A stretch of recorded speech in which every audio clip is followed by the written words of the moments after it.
Nous sommes au Moyen-Âge vers 466 après Jésus-Christ.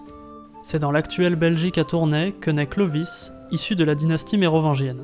Il est le petit-fils du légendaire roi Mérové, fils du roi Childéric Ier et de la reine Basine de Thuringe. En 481, à la mort de son père, Clovis, âgé de 15 ans, hérite du trône et devient Clovis Ier le Grand, roi des Francs saliens. Son but est d'agrandir le royaume situé à l'est du Rhin. Il va pour cela épouser une princesse rhénane afin de s'assurer la paix avec les Francs ripuaires, peuple s'étendant au cours moyen du Rhin autour de Cologne. Cette union donnera naissance à un fils, Thierry. En 486, la conquête continue puisque Clovis décide de s'emparer du royaume de Syagrius, le roi romain de Soissons. Ce dernier, après une lourde défaite, s'enfuit à Toulouse dans le royaume des Visigoths. Mais le roi de ce territoire, Alaric II, décide de l'enchaîner puis de le livrer à Clovis qui le fera secrètement égorger. Cette conquête permet au territoire de se prolonger au nord de la Gaule grâce aux villes de Senlis, Beauvais, Soissons et Paris. Clovis, cherchant à se protéger des Visigoths, le peuple le plus puissant de la Gaule, décide de s'allier avec le roi Burgonde, Gondebaud de Burgondie. Il demande donc la main de sa nièce Clotilde et l'épouse à Soissons en 493, abandonnant sa première femme.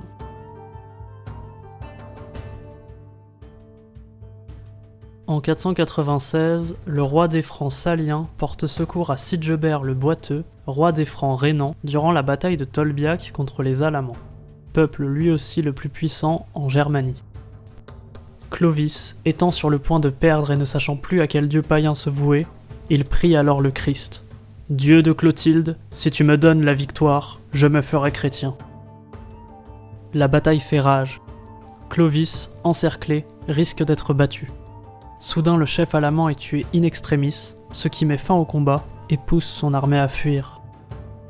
Suite à cette victoire, le 25 décembre d'une date comprise entre 496 et 506, Clovis se fait convertir à la foi catholique par l'évêque Saint-Rémy à Reims ainsi qu'un grand nombre de ses hommes.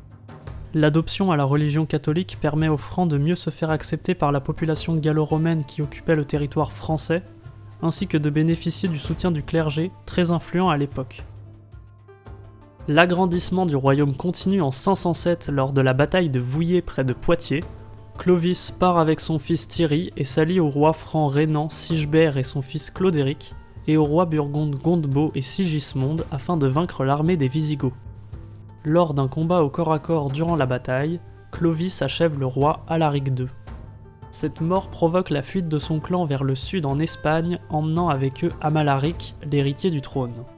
Cette victoire permet au royaume franc de s'étendre sur tout l'ancien territoire des Visigoths, en Gascogne, au Limousin, en Aquitaine et dans la ville de Tolosa, l'actuelle Toulouse et ancienne capitale visigothique. Les jours suivant le combat, Clovis incite à Clodéric de tuer son père Sigebert.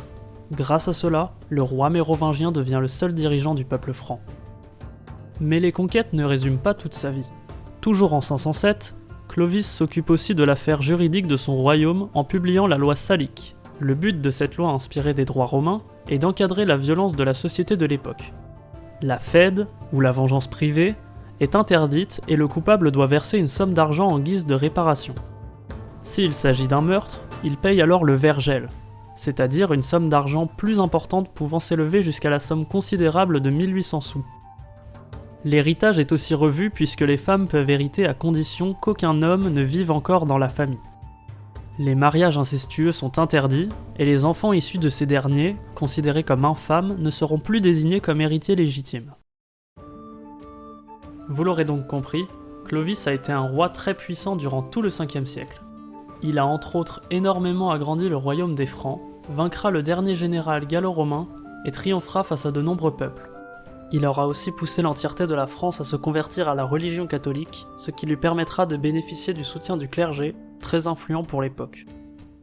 C'est le 2 novembre 511 que Clovis meurt et partage le royaume pour ses 4 enfants. Thierry aura les terres de Reims, Clodomir celles d'Orléans, Childebert celles de Paris et Clotaire celles de Soissons.